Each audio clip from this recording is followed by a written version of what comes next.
తత్సత్. ఓం ఓం శ్రీ గురుభ్యో నమః. హరి ఓం. మనోబుద్ధ్యహంకారచిత్తాదినాహం న శ్రోత్రం న జిహ్వా న చ ఘ్రాణనేత్రం న చ వ్యోమభూమిర్న తేజో న వాయుః చిదానందరూపః శివోహం శివోహం. చిదానందరూపః శివోహం శివోహం. మనస్సు, బుద్ధి, చిత్తము, అహంకారము నేను కాదు. చెవి, నాలుక, ముక్కు, కన్ను మొదలైన పంచ ఇంద్రియములు నేను కాను. ఆకాశము, భూమి, తేజస్సు, గాలి మొదలైన పంచభూతములు నేను కాదు. నేను సత్ చిత్ ఆనంద స్వరూపుడైన ఆత్మను. నేను శివుడను. నచ ప్రాణసంగో న వై పంచవాయుః న వా సప్తధాతుర్న వా పంచకోశః న వాక్పాణిపాదౌ న చోపస్థపాయుః చిదానందరూపః శివోహం శివోహం. చిదానందరూపః శివోహం శివోహం. నేను ప్రాణమునుగాను. ప్రాణ అపాన వ్యాన ఉదాన సమాన వాయువులు అనబడే పంచవాయువులు నేను గాను. నేను సప్తధాతువులు అనగా రక్తము, మాంసము, మేధస్సు, ఎముక, మజ్జ, రస, శుక్రము ఇవి నేను కాదు. నేను పంచకోశములు అంటే అన్నమయము, ప్రాణమయము, మనోమయము, విజ్ఞానమయం, ఆనందమయ కోశములు నేను కాదు. నేను ఈ చేతులు, కాళ్ళు, పాయు, మలద్వారం, ఉపస్థ మొదలైన కర్మేంద్రియాలు నేను కాదు. నేను చిదానంద రూపుడను. నేను ఆత్మను. నేను శివుడను. హరి ఓం తత్సత్. మనం సదాముక్తి సుధార్ణవంలో క్షణిక విజ్ఞానవాదం, బుద్ధి ఆత్మ అన్నదాన్ని నిరసించాం, తోసిపుచ్చాం. ఆత్మ కాదు బుద్ధి అని. ఆ తర్వాతది భాట్టమతం. కుమారుల భట్ అనేవాడు ఏం చెప్పాడో దాన్ని చర్చించుకుంటూ ఉన్నాం. అంటే ఇప్పటికి 4 కోశములైన 5వ కోశం ఆనందమయ కోశాన్ని గురించి చెబుతూ ఈ కుమారుల భట్టు అనే ఆయన భాట్టమతాన్ని స్థాపించాడు కదా. అంటే అదొక పరంపరగా ఆ విషయాన్ని ఇప్పుడు తర్వాత ఈ గ్రంథంలో సుధాముక్తి సుధార్ణవంలో 3వ అధ్యాయం 3వ తరంగంలో చెప్పుకుంటూ ఉన్నాం. ఈ ఎవరితను ఈ భట్టాచార్యుడు అంటే పూర్వమీమాంస వార్తికకారుడంట. పూర్వమీమాంస అంటే కర్మయోగాన్ని, కర్మానికి సంబంధించింది పూర్వమీమాంస, జ్ఞానానికి సంబంధించి ఉత్తర మీమాంస. షట్ దర్శనాలు చెప్పుకున్నామే, వాటిలో వస్తుంది పూర్వమీమాంస అని. అతడు ఏం చెప్తాడంటే, ఎవరు ఆ భట్టాచార్యుడు, విద్యుత్ న్యాయమున ఆత్మ క్షణిక రూపవంతుడు కాదు. ఇప్పుడు మెరిసిందండి, ఒక్కసారి మెరుపు వచ్చింది, చెరక్కని మెరుపు మెరిసింది, వెళ్ళిపోయింది. అలాగే ఆత్మ అన్నది ఏదో అలాగా వాడేమన్నాడు ముందు, క్షణిక విజ్ఞానవాదం అన్నాడు. ఒక క్షణంలో వస్తుంది జ్ఞానము, అది వెళ్ళిపోతుంది, మళ్ళీ ఇంకొక జ్ఞానం వస్తుంది, అది పోతుంది, ఇలాగా విజ్ఞానధారగా అని చెప్పాడు కదా. వాడు బుద్ధ్యాత్మవాదుడు, బౌద్ధ మతానికి చెందిన యోగాచార్యుడు. దాన్ని ఖండన చేస్తూ ఈ భట్టాచార్యుడు ఏం చెప్తున్నాడు, అయ్యా ఆత్మ అన్నది క్షణిక రూపం కాదది, క్షణంలో ఊచిపోయేది కాదు, స్థిరంగా ఉంటుంది. అది ఎటువంటిది అంటే జడ చైతన్య రూపుడు ఆత్మ. 2 కలిపి చెప్పేశాడండి. జడము అంటే అచిత్, చైతన్యము చిత్. అచిత్ చిత్ 2 కలిసినటువంటిది స్థిరమైనది ఆత్మ. ఏమండి, జడము అంటే ఏంటి? జ్ఞానము లేనిది, జ్ఞానము కానిది. ఇంకొక దానిపైన ఆధారపడేదాన్ని జడము అంటారు. అంటే తనను తాను తెలుసుకోలేకుండా ఇతరమును ఏదైతే తెలుసుకోలేకుండా ఉంటుందో అది జడము. చైతన్యం అంటే జ్ఞానం, తనను తాను తెలుసుకుంటూ ఇతరమును తెలుసుకునేది చైతన్యము. చిత్ అన్నారు దాన్నే, లేకపోతే చితి, చైతన్యము, చేతనము, ఇవన్నీ దాని పదాలే. వీడేమంటాడు భట్టాచార్యుడు, ఆత్మ స్థిర రూపము కలిగినటువంటిది, అది క్షణము పోయేది కాదు. అయితే ఆత్మ ఎటువంటిది? అది జడ చైతన్యము, జడముగాను ఉంటుంది చైతన్యముగాను ఉంటుంది అన్నాడండి. అంటే ఎలాగా అతను ఇచ్చాడు చూడండి ఒకటి. ఏంటి, ఇప్పుడు గాఢ నిద్రలో నుంచి మెలకువలోకి వచ్చాడు కదా, మనం అందరం అనుభవంలో ఉంది కదా మనకు. ప్రతి ఒక్కడు ఏమంటాడు తెలుసా? నిద్ర లేచిన తర్వాత, నేను జడుడనై నిద్రించితిని, నేను మొద్దులాగా నిద్రపోయాను అంటాడు. అంటే ఏంటి అర్థం? నేను నిద్రపోయినాను, నాకేం తెలియదు అనే లక్షణం జడము. నిద్రపోయినాను అంటాడు. నిద్రపోయినాననే అనుభవం ఉంది కనుక జ్ఞానము ఉంది. నాకేమీ తెలియదు అంటున్నాడు కనుక అజ్ఞానము ఉంది. కాబట్టి అజ్ఞానము జ్ఞానము, జడము చైతన్యము. జడం అంటే అజ్ఞానం, చైతన్యం అంటే జ్ఞానం. ప్రతి ఒక్కరి యొక్క అనుభవంలో నాకేం తెలియదు, హాయిగా నిద్రపోయినాను అంటున్నాడు. నిద్రపోయినటువంటి జ్ఞానం ఉంది, స్ఫురణ ఉన్నది, అజ్ఞానము ఉన్నది. కాబట్టి ఆత్మ జ్ఞాన అజ్ఞానముల కూడిక, జడ చైతన్య రూపము అని విశదీకరిస్తూ చెప్తున్నాడు. ప్రతి ఒక్కడు నేను ముద్దుగా నిద్రపోయినాను అంటున్నాడు కదా, దాన్ని బట్టి ఏం చెప్పవచ్చు? ఆత్మ అది జడము అని చెప్పవచ్చు. అలాగే గుర్తికుంది కదా, స్ఫురణకుంది కదా, నిద్ర లేచిన తర్వాత కూడా చెప్తున్నాడు కదా గత అనుభవాన్ని, అంటే స్మృతి. కాబట్టి ఎప్పుడు వస్తుంది ఆ స్మృతి? మెలకువలో వస్తున్నది కదా.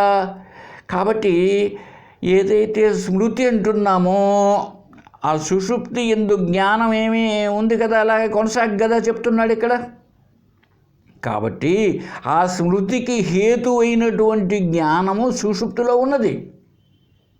ఏమండి, ఆ జ్ఞానం సుషుప్తిలో ఉంటేనే మెలక వస్తే హైగా నిద్రపోయినాను అంటున్నాడు. కాబట్టి అది ఆత్మస్వరూపమే. కాబట్టి అక్కడ రెండూ ఉన్నాయి, గాఢ నిద్రలో రెండూ ఉన్నాయి. అట్లా జ్ఞానము ఉన్నది, నాకేమీ తెలియలేదన్నది ఉన్నది. కాబట్టి అది ఆత్మ. అందువల్ల అది చెప్తున్నాడు, ఆత్మ ప్రకాశ అప్రకాశ రూపుడు అంట. ప్రకాశ రూపుడు, అప్రకాశ రూపుడు. అంటే జ్ఞానస్వరూపుడు కనుక ప్రకాశ రూపుడు, జడం కనుక అప్రకాశం. ఎప్పుడైతే జడం అన్నామో అది దేనిని తెలుసుకోవాలి. ప్రకాశం అంటే జ్ఞానం. ఎప్పుడైతే జడం అన్నామో ఇంకా అది అప్రకాశమే, అది తెలుసుకునేది కాదు. జ్ఞానరూపుడు కనుక అది ప్రకాశ రూపం. ఈ రెండు లక్షణాలు ఉన్నాయి ఆత్మకి. జడ చైతన్యము ఆత్మ, జ్ఞాన అజ్ఞానముల కూడికయే ఆత్మ. జ్ఞాన ప్రకాశము అప్రకాశము. కాబట్టి అతడు వాదన ఏంటంటే, ఈ ప్రకాశ అప్రకాశ రూపమైనదే ఆనందమయ కోశం. అది చిట్ట చివరిది, ఆ గాఢ నిద్రలో ఉన్నది ఆనందమయ కోశం అంటున్నామే. అది ఈ రెండు కలిసినటువంటిది, ప్రకాశ రూపము అప్రకాశ రూపము, జడము చైతన్యము. ఎందుకని? సుషుప్తిలో గాఢ నిద్రలో ఆ చైతన్యం ఎలా ఉంది? అజ్ఞానంతో ఉంది. చైతన్యమే ఉంది, అజ్ఞానంగా ఉంది కనుక అది ఆనందమయము కోశము. కనుక అది అక్కడ ఉండేటువంటి ఆభాసుడు ఉన్నాడే, చిదాభాసుడు అంటాం, వాడు అనుభవిస్తుండే అక్కడ ప్రాజ్ఞుడు కదా వాని పేరు. వాడు ఎలా ఉన్నాడు? ప్రకాశ రూపుడు, అజ్ఞానం కనుక అప్రకాశ రూపం. ఈ పద్ధతిలో ఈ భట్ట మతంలో ఆనందమయ కోశమే ఆత్మ. ఆనందమయ కోశమే ఆత్మ. ఎందుకని?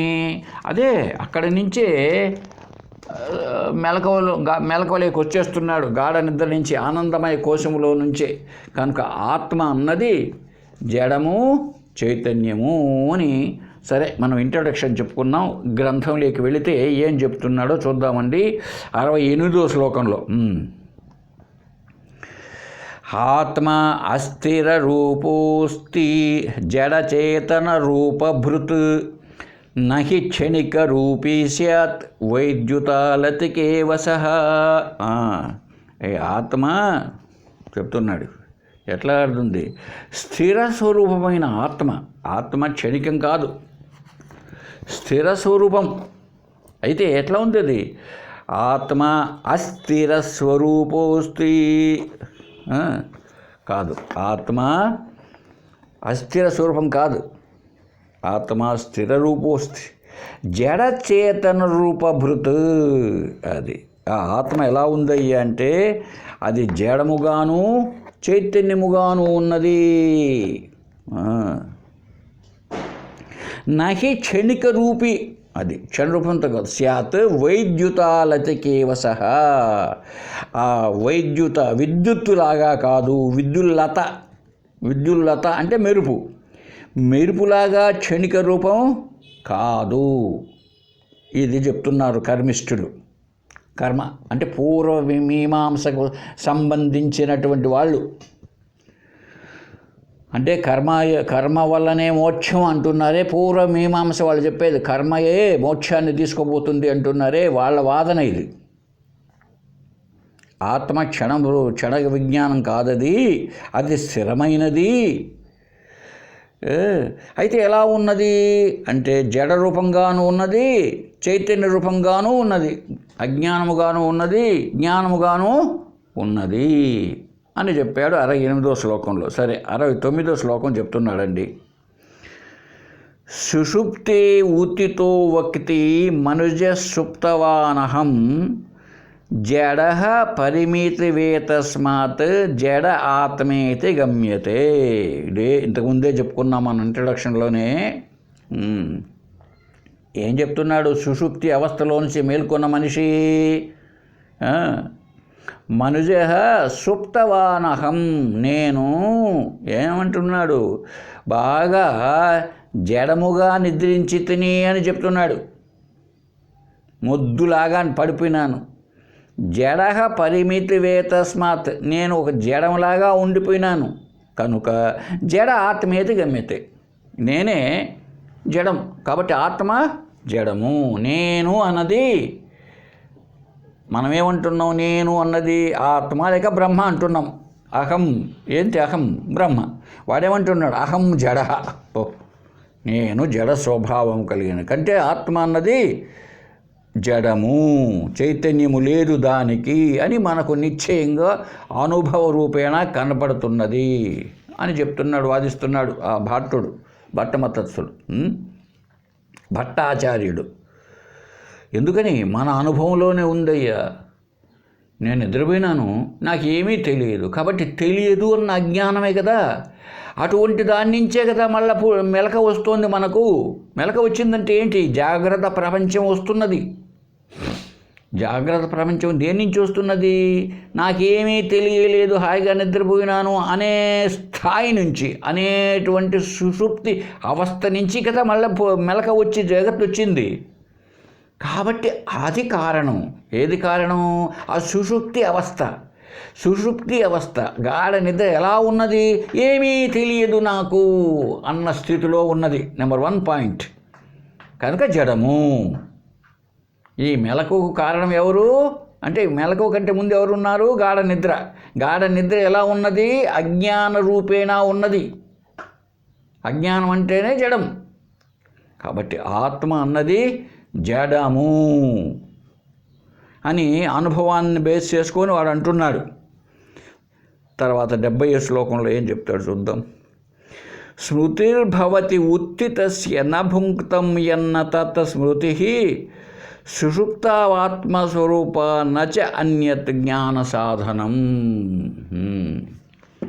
ఇంకా కొనసాగిస్తున్నాడు ఆ సుషుప్తి అవస్థను. అదే ఆనందమయ కోశం.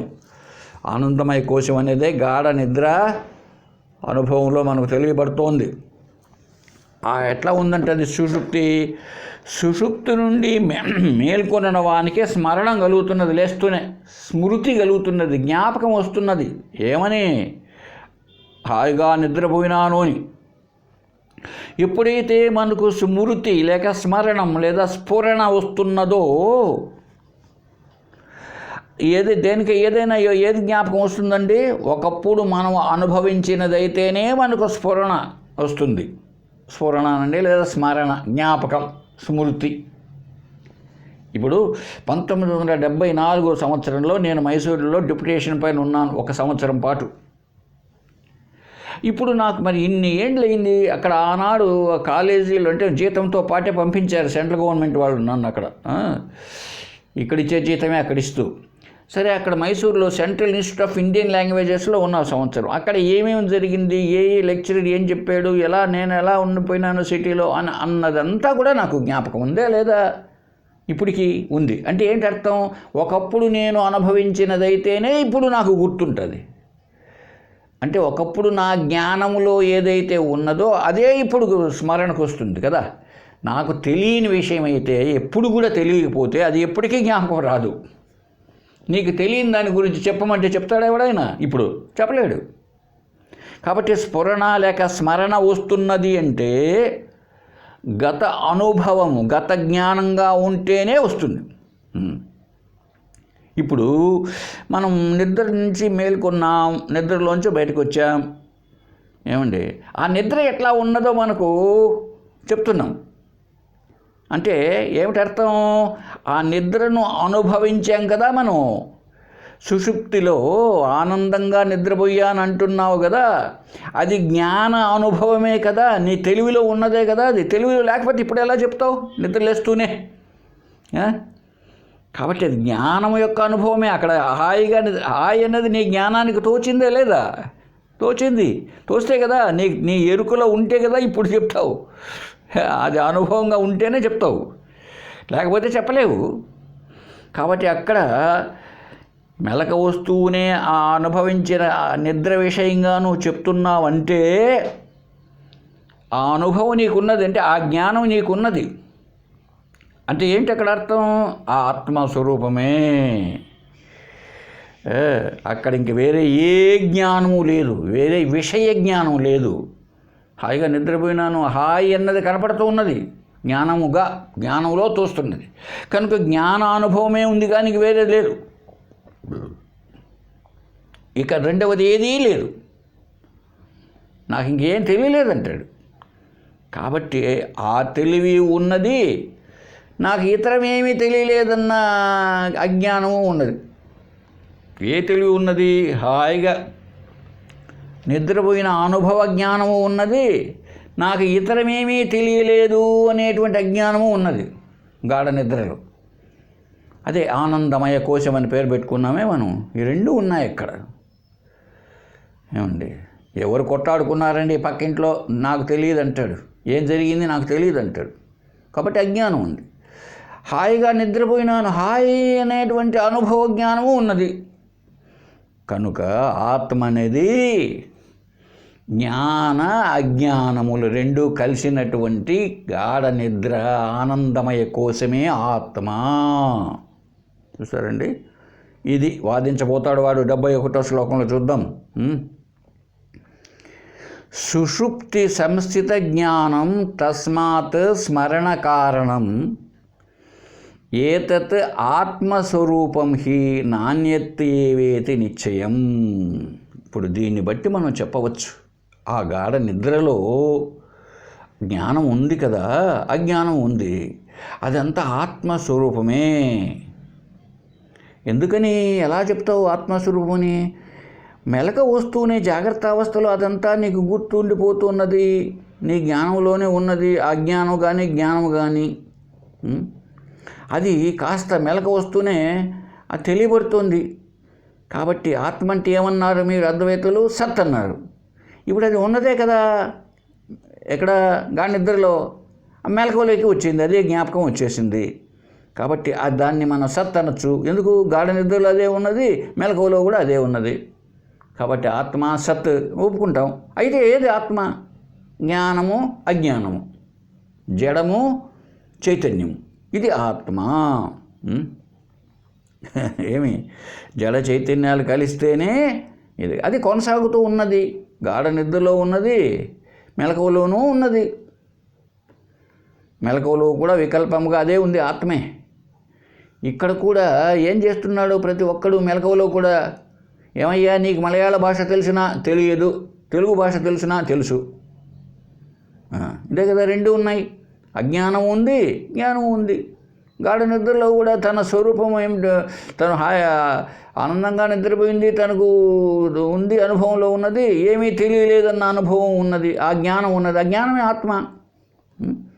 కాబట్టి ఆత్మ అన్నది ప్రకాశము, అప్రకాశము అని చెప్తూ తర్వాత 72వ శ్లోకం చెప్పబోతాడు. జడత్వాత్ జ్ఞానరూపిత్వాత్ అప్రకాశక ప్రకాశక ఆనందమయ కోశ అస్మాద్ అప్రకాశ ప్రకాశక. ఆత్మ ఎట్లా ఉంది అని చెప్తున్నాడు ఇక్కడ. జడత్వాత్ జ్ఞానరూపిత్వాత్, జడముగా ఉంటూ ఉన్నది, జ్ఞాన రూపముతోనూ ఉంటూ ఉన్నది. జడముగా అంటే అజ్ఞానముగా ఉన్నది, అచిత్ ఉన్నది, చిత్గాను ఉన్నది. అప్రకాశ ప్రకాశక, అప్రకాశముగా ఉన్నది, ప్రకాశముగా ఉన్నది. అప్రకాశముగా ఉండుట వలన అంటే అజ్ఞానంతో ఉండుట వలన దాన్ని జడం అనొచ్చు ఆత్మను. ప్రకాశ రూపంతో ఉన్నది కనుక అది జ్ఞానం. అందువల్ల 2వ లైన్లో ఏం చెప్పాడు? ఆనందమయ కోశ. ఈ ఆనందమయ కోశం ఎట్లా ఉంది అంటే ఆకాశం వలె, మిణుగురు పురుగు వలె అప్రకాశ రూపంగాను ప్రకాశ రూపంగాను ఉందంట. ఓ ఉదాహరణలు ఇచ్చాడు ఇక్కడ. ఆకాశంలాగా ఆనందమయ కోశం అంటే ఏమీ లేనిది. ఆకాశం అంటే ఖాళీగా ఉన్నట్టు ఉన్నది. పైన మిణుగురు పురుగు చక్కచక్క వెలుతురును ఇస్తూ ఉంది. అంటే కాసేపు చీకటిని ఇస్తుంది.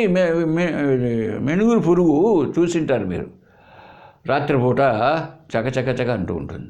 అంటే కాసేపు వెలుగుతుంటుంది, కాసేపు వెలగకుండా ఉంటుంది, వెలుగుతూ ఉంటుంది, వెలగకుండా ఉంటుంది, వెలుగుతూ ఉంటుంది, వెలగకుండా ఉంటుంది. అంటే వెలుతురు చీకటి, వెలుతురు చీకటి రెండు కలిసి ఉంటుందన్నమాట మెనుగురు పురుగు యొక్క ఇది. కాంతి టార్చ్ లైట్ వేసినట్టు అలాగే కంటిన్యూగా ఉంటుంది. ఆ వెలుతురు ఉండదు. కంటిన్యూగా చీకటి ఉంటుందా? ఉండదు. ఈ మిణుగురు పురుగు యొక్క లక్షణం కొంచెం వెలుగుతూ ఉంటుంది, పోతూ ఉంటుంది, వెలుగుతూ పోతూ ఉంటుంది. అలాగే ఉంటుందయ్యా ఆత్మ. కనుకది ఆత్మ రెండు లక్షణాలు కలిసి ఉంటుంది. ప్రకాశము, అప్రకాశము. వెలుగుతూ ఉంది, ఆరిపోతూ ఉంది, వెలుగుతూ ఉంది, వెలగకుండానూ ఉంది. ఇది మన అనుభవంలో గాఢ నిద్రలో ఉంది. కనుక నేను ఆత్మను ఎలాంటి వాడిని, నా స్వరూపం ఏది? ఆత్మస్వరూపం అంటే ఇదో ఈ రెండు లక్షణాలతో కలిసి ఉండేటువంటిది అని చెప్తూ తర్వాత ఇంకా 73వ శ్లోకంలో చెప్తున్నాడు. సుషుప్తౌ చేతనాభాస సహిత జ్ఞానమీరితం ఆనందమయ కోశ స్యాత్ ఇది తత్వ విశారదై. తత్వం బాగా తెలిసిన వాళ్ళు ఏం చెప్తున్నారు? సుషుప్తౌ, సుషుప్తి అవస్థలో చేతన ఆభాస సహిత జ్ఞానం. ఈ చైతన్యము ఎలా ఉన్నది అంటే జ్ఞానము ఆభాసతో కూడి ఆనందమయ కోశముగా ఉన్నది అందరి యొక్క వ్యవహారంలో. ఆభాస అంటే నీడ, ఛాయ అంటే అదే మాదిరిగా కనిపించడం. ఇప్పుడు మనం ఎండలో పోతున్నాం అనుకోండి, మన నీడ ఆభాస పడుతూ ఉందనుకో దారిలో, ఆభాస అంటాం దాన్ని. అంటే అదే ఉన్నదే ఇంకొక రూపంతో కనపడుతూ ఉంటే దాన్ని ఆభాస, ప్రతిబింబము అనే పేర్లతో పిలువబడుతూ ఉంటుంది. సత్యంగా కాదది, దాని యొక్క ఆభాస. చిదాభాస పేరు వింటారు మనం. చిత్తు యొక్క ఆభాస. చిత్తు ఇప్పుడు ప్రతిబింబం అద్దంలో పడింది. ఏమి ఆ అద్దంలో బొమ్మ నేనా అంటే నేనే. అయితే నేను కాదు. చూడండి, నేనే. ఎందుకు? నేను ఇక్కడ చెయ్యి ఎత్తితే అద్దంలో ఉన్న నా ప్రతిబింబం కూడా చెయ్యి ఎత్తుతుంది. నేను ఎలా ఉన్నానో అలాగే ఉంది. అయితే అక్కడ అది సత్యమా అంటే కాదు, అద్దం పైన ఆధారపడి ఉన్నది. లేకపోతే నేను అక్కడ అద్దంలో ఎక్కడుంటాను? లేను. కనుక అది ఆభాస, ఉన్నట్టుగా గోచరించడం. దాన్నే చిత్తి యొక్క ఆభాస, చిదాభాసుడు, వాడే జీవుడు అని అంటున్నాం మనం. వాస్తవానికి జీవుడు ఎవరయ్యా అంటే జీవో బ్రహ్మైవ నాపరః, జీవుడు బ్రహ్మమే, అద్దంలో ఉన్నది నేనే. అయితే అద్దంలో ఉన్నవాడు ఏం చేస్తున్నాడంటే తన స్వరూపం ఫలానా అని మర్చిపోయి తాను ఒరిజినల్గా భావిస్తున్నాడు. ఇది వచ్చినటువంటి ఇబ్బంది. ఇప్పుడు అంతఃకరణంలో ఏర్పడినటువంటి ప్రతిబింబము, ఆత్మ యొక్క ప్రతిబింబము ఉన్నదే అద్దంలోది. అది ఏమైపోతున్నదంటే అధ్యాస లేక అజ్ఞానము, వీటి వల్ల, అవిద్య వల్ల ఏం చేస్తున్నదంటే ఆ ప్రతిబింబము నేను ఇండివిజువల్, నేను స్వతంత్రంగా ఉన్నాను అని అనుకుంటూ ఉన్నది. ఎప్పుడైతే తానుగా నేనుగా ఎప్పుడైతే భావించేసిందో వాడు జీవుడైపోయి తాను కర్త అయిపోయాడు. ఏమి? ఉపాధి యొక్క ధర్మం. ఉపాధి ఏమిటి అక్కడ? అదే బుద్ధి లేదా అంతఃకరణము. ఎందుకంటే అవిద్య కారణం, అజ్ఞానం. అయితే వాస్తవానికి ఎవడు తెలిసేవాడు? వాడు నేనే, అహం బ్రహ్మ, బ్రహ్మస్వరూపమే అక్కడ. దాని బుద్ధి యొక్క లక్షణాల వల్ల ప్రతిబింబిస్తున్నది. ఇప్పుడు మన స్వరూపమేనండి, మన ప్రతిబింబం ప్రతి చోట పడాలి కదా, పడడం లేదే. గోడ దగ్గర నిలబడుకుంటే నా ప్రతిబింబం లేదే, లేదు. అదే అద్దం ఎదురుగా నిలబడుకుంటే ప్రతిబింబం ఉంటూ ఉన్నది. ఎందువల్ల? అక్కడ అద్దం కనుక నునుపుగా ఉన్న దాని వలన. నీళ్ళల్లో అయితే ప్రతిబింబం కనపడుతున్నది, నేలపైన అయితే కనిపించదు. ఎందుకు? అది దాని లక్షణం. అలాగే బుద్ధి లేదా అంతఃకరణ లక్షణం ఏంటంటే ఆత్మ చైతన్యాన్ని స్వీకరించడం. ఎట్లయితే అద్దం మన ఒరిజినల్ ఫిగర్ను స్వీకరించి చూపిస్తున్నదో అలా లక్షణం దానికి ఉన్నది. అంతఃకరణం అది, లోపల పనిముట్టు కనుక. అంత మాత్రంతోనే వాడు ప్రతిబింబమే సత్యం కాదు, జీవుడే సత్యం కాదు. జీవుడు అనేటప్పటికీ ఈ బుద్ధితో ఎప్పుడైతే అంతఃకరణంతో మమేకం చెందాడో దానితో పాటు ఉన్నటువంటి ఇంద్రియాలు, శరీరం అంతా కూడా అదొక గుంపు కనుక అదంతా నేనుగా భావించి ఆ శరీరానికి ఏమేమి సంబంధపడి ఉంటాయో, భార్య బిడ్డలు, బయట ఉండే ప్రపంచం, ఉద్యోగాలు, సద్యోగాలు, వ్యాపారాలు, ఇవంతా నేనుగా నావిగా భావించేసుకొని కర్మలు చేస్తూ నెత్తిన వేసుకుంటూ ఉంటాడు. ఎప్పుడైతే ఆ ప్రతిబింబము అన్నది ఎవరెవరి నేను, నాకు స్వతహాగా లేదు, ఇది నేను అదే కదా. గురువుగారు చెప్తాడు, తత్ త్వమసి త్వం తదసి. నువ్వు ఎవడో కాదయ్యా బాబు, నువ్వు అది. త్వం నీవు, అదే నీవు బ్రహ్మవే. అప్పుడు అర్థం చేసుకున్నప్పుడు ఓ అద్దము వలన నేను ఇలా అయ్యాను, నిజానికి నా స్వరూపం అదే అని తెలుస్తుంది. సరే, ఇదంతా వేదాంత ప్రక్రియ. ఇంతకు ఏం చెప్పబడింది ఇక్కడంటే అక్కడ నిద్రలో ఆ చైతన్యం యొక్క ఆభాస, జీవభావము, జీవుడు అనేబడేవాడు అక్కడ దాన్నే ఆనందమయ కోశంలో ఉన్నాడు అంటున్నారన్నమాట. ఆనందముగా అనేటప్పటికేమో అది స్వరూపం. ఆనందం అంటే సత్యచిత్ ఆనందం స్వరూపం. ఇప్పుడు ఏమైంది? అదొక కోశముగా తయారయ్యింది. ఎందుకని? అక్కడ అజ్ఞానము కూడా ఉన్నది కనుక, అందుకే నిజమైనటువంటి స్ఫురణ, కేవల స్ఫురణ తీసుకున్నట్లయితే అది జ్ఞానము, ఆత్మ.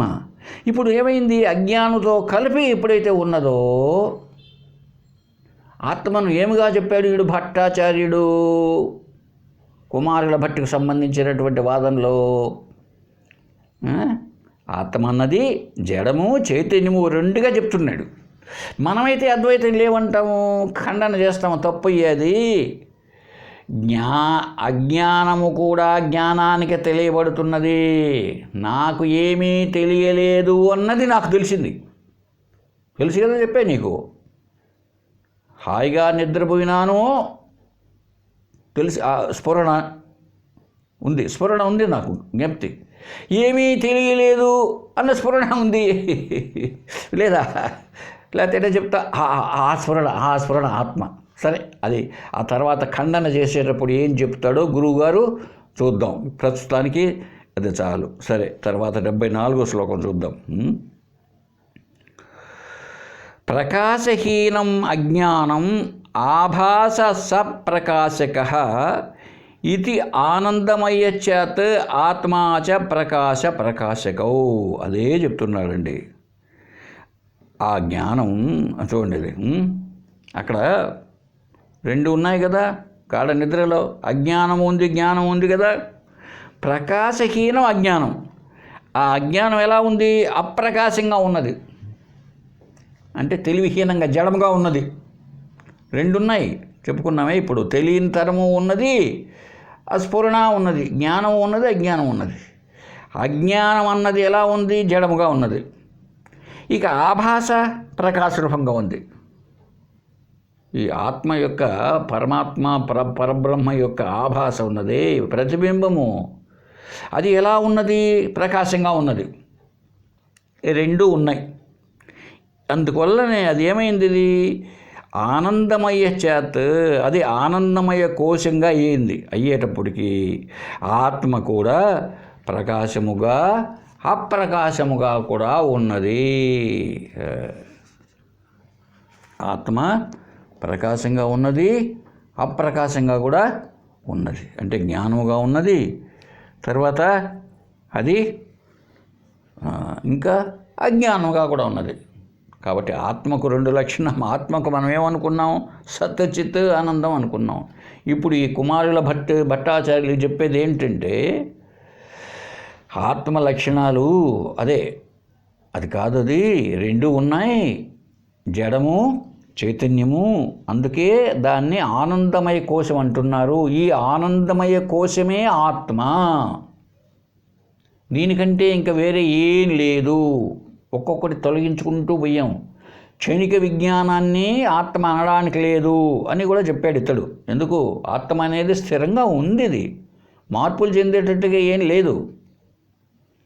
మార్పులు క్షణంలో మారిపోయేటట్లుగా ఏం లేదు, స్థిరంగా ఉన్నది. అయితే ఎట్లా ఉన్నది? రెండు కలిసి ఉన్నది, ఆనందము కోశము,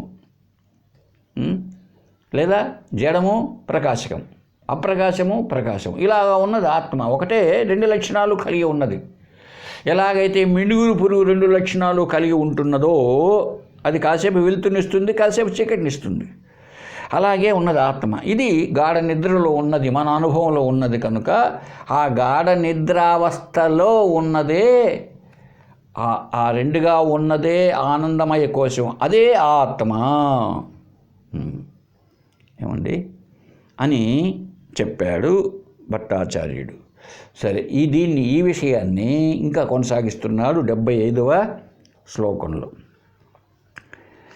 ఆత్మ ఆనందమయ కోశ ఏతస్మాత్ కారణాత్ ఇది పూర్వమీమాంసకైకస్య భట్టాచార్యస్య నిశ్చయః. అది ఈ కుమారుల భట్టాచార్యస్య నిశ్చయ. కుమారుల బట్టి ఏ నిశ్చయం చేశాడు? ఎవడతడు? పూర్వమీమాంసకుడు. షడ్దర్శనాలు చెప్పుకున్నాము కదండి. దాంట్లో మీమాంస విచారణ. ఈ మీమాంసలో రెండు, పూర్వమీమాంస, ఉత్తర మీమాంస. పూర్వమీమాంస సూత్రాలైన జైమిని మహర్షి రాశాడు. ఉత్తర మీమాంసకు వ్యాసుడు లేదా బాదరాయణుడు రాశాడు. పూర్వమీమాంస అంతా కర్మను గురించి చెప్పబడుతుంది, ఉత్తర మీమాంస అంతా జ్ఞానాన్ని గురించి చెప్పబడుతుంది. ఈ పూర్వమీమాంసక కర్మ అంటే ఏంటి? కర్మ అంటే మనం ఏమనుకో, అన్నం తినేది, నీళ్లు తాగేది, స్నానం చేసేది, ఉద్యోగాన్ని పోయేది, ఆఫీస్ ఇది కాదండి. కర్మ చేయకుండా ఉంటామా? అది కాదు, ఈ కర్మ కాదండి. ఇవి నిత్య కర్మలు, ఇవి సహజ కర్మలు. అసలు దీని గురించి శాస్త్రం ఎందుకు? పొద్దున్నే లెట్రిన్ పోయినావు, అది కర్మే. పొద్దున్నే మూత్ర విసర్జన చేసావు, అది కర్మే. అవి కాదు, అవంతా టిఫిన్ తిన్నావు, ఆకలి కదా, అది. ఇవంతా కూడా సహజ కర్మలు అంటారు. ఇవి కాదు కర్మిష్ఠులు. కర్మ అనేటప్పటికి ఏంటంటే ఈ సహజ కర్మలు కాకుండా ఏ కర్మలు చేస్తే నువ్వు మోక్షం వస్తుంది అనుకొని చేస్తున్నావో, ఏ కర్మలు చేస్తే నీకు ఫలితముగా వైకుంఠాది లోకాలు ప్రాప్తిస్తుందంటున్నావో అవి కర్మల కింద పరిణయించాలి మనం. వాళ్ళనే కర్మిష్ఠులు అంటారు. అదే కర్మమీమాంస. జ్ఞానమీమాంస అంటే మోక్షం, జ్ఞానము ఉత్తర మీమాంస. కాబట్టి కర్మ అంటూనే చొక్కా దొడుక్కోవడమో, ఉద్యోగాన్ని పోయి డబ్బులు తేవడం, డబ్బులు తీసుకొని పోయి బజారుకి వెళ్ళి కూరగాయలు తేవడం, ఇవంతా సహజ కర్మలు, న్యాచురల్గా జరుగుతూ ఉంటాయి. దీనివల్ల ఫలితం ఏమీ లేదు. అలా కాదు. ఇప్పుడు ఒక దానం చేశాడు అనుకోండి, ఇది ఒక కర్మ, దీన్ని పుణ్యకర్మ అన్నారు. దీనికి ఒక ఫలితం ఉంటుంది. ఏ ఫలితము? దృష్ట ఫలితము కాదు, అదృష్ట ఫలితంగా ఏర్పడుతుంది. దృష్ట ఫలితము ఉంటుంది, అదృష్ట ఫలితం ఎక్కువగా ఉంటుంది. ఒక ఆయనకు నువ్వు దానం చేసావు, దృష్ట ఫలితం ఏమిటి? థ్యాంక్స్ సార్, మీరు నాకు సమయానికి డబ్బులు ఇచ్చారు అని వాడు దండం పెట్టి పోవచ్చు. ఇది అంతే. అయితే దానం చేసిన దానికి ఏ ఫలితము? అదృష్టముగా ఏముంటుంది? పుణ్యం ఉంటుంది. ఆ పుణ్యం కాస్త పుణ్యలోకాలకు తీసుకువెళుతుంది. ఏమండి? లేదు, ఒకనెవరినో అనవసరంగా కొట్టావు, దృష్ట ఫలితం ఏమిటి? వారి కోపం వస్తే మన చెంప చెళ్ళుమంటుంది అప్పుడే. ఇది అప్పటికప్పుడు కనిపించే దృష్టం, కనిపించేవి. లేదు, తప్పుగా కొట్టావు, అనవసరంగా వాడిని తిట్టావు, కొట్టావు గనుక, తప్పు కనుక, అది పాపం కనుక ఆ పాపిష్టి పనులకు నువ్వు యమలోకం లాంటి ఎన్నో లోకాలు ఉన్నాయంట, 14, వాటిల్లో తిరగాల్సి వస్తుంది. ఇలాగా ఫలితాలు ఇచ్చే వాటిల్నే కర్మలు అంటారు. అంతేగాని కర్మ, గాలి పీల్చడం కూడా కర్మే కనుక ఈ కర్మ గురించి చెప్పాడంటే మనం ఇవన్నీ తీసుకోవాలి. యజ్ఞాలు, యాగాదులు, జపము, తపము, ధ్యానము, ఈ వాటిల్లో 3 రకాలు ఉంటాయి. శారీరక కర్మలు, వాచక కర్మలు, మానసిక కర్మలు. ఈ 3 అంతే. అంటే నీ సహజ జీవనానికి తప్ప వేరే వాటి విషయంగా ఏం చేసినా కూడా అవంతా కర్మలు. వాటికి దృష్ట ఫలితములు, అదృష్ట ఫలితములు ఉంటూ ఉంటాయి. సత్కర్మలైతే సత్కర్మలుగా ఉంటాయి, పాపకర్మలైతే ఆ ఫలితాలు ఉంటాయి. మిశ్రమ కర్మలైతే వాటికి తగిన జన్మలు, వాటికి ఫలితాలు ఉన్నాయి. పెద్ద చరిత్ర ఇదంతా కూడా ఈ కర్మల విషయంగా చెప్పుకోవాలంటే. వాడు ఈ కుమారుల భట్టు పూర్వమీమాంస కర్మస్థుడు. వీడు ఏం చెప్తున్నాడు? ఆత్మానందమయ కోశ అన్నాడండి. ఈ ఆత్మకు, ఆనందమయ కోశానికి ఏతస్మాత్ ఒకటే విధంగా ఉంటూ ఉన్నాయి, సాధర్మ్యం ఒకటే విధంగా ఉన్నాయి కనుక ఈ ఆనందమయ కోశమే ఆత్మ, ఇంక ఏది కాదు. ఆత్మ అన్నది ఆనందమయ కోశమే అని చెప్పేసి ఈ పూర్వమీమాంసకుల్లో ఉన్నటువంటి ఈ కుమారుల భట్టి లాంటి వాళ్ళు చెప్పారన్నమాట. కాబట్టి ఇక్కడ ఇంతసేపు మనం వాని సిద్ధాంతాన్ని ఏమర్థం చేసుకున్నామంటే, ఆత్మ అన్నది ఉన్నది, అది ఆనందమయ కోశమే.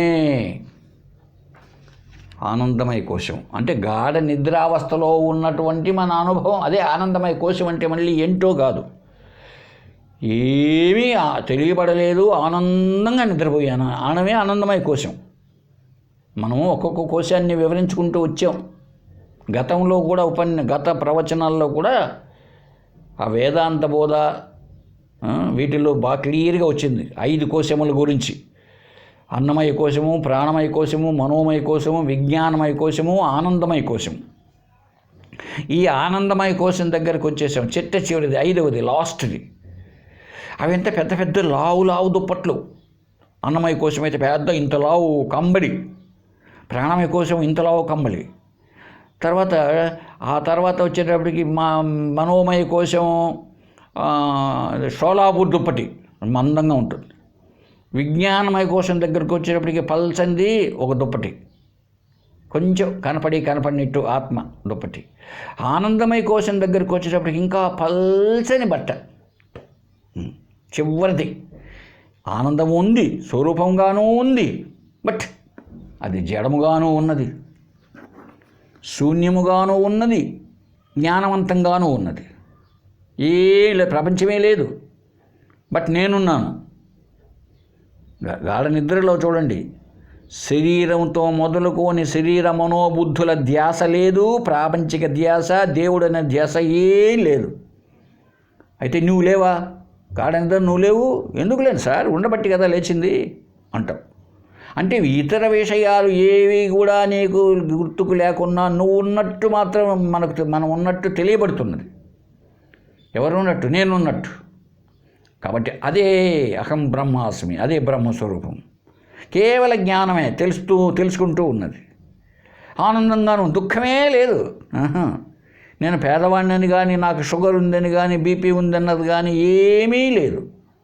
ఒకటే, ప్రపంచమే లేదు. ఆ రూపేణా అది ఆత్మస్వరూపమే, కేవల జ్ఞానమే.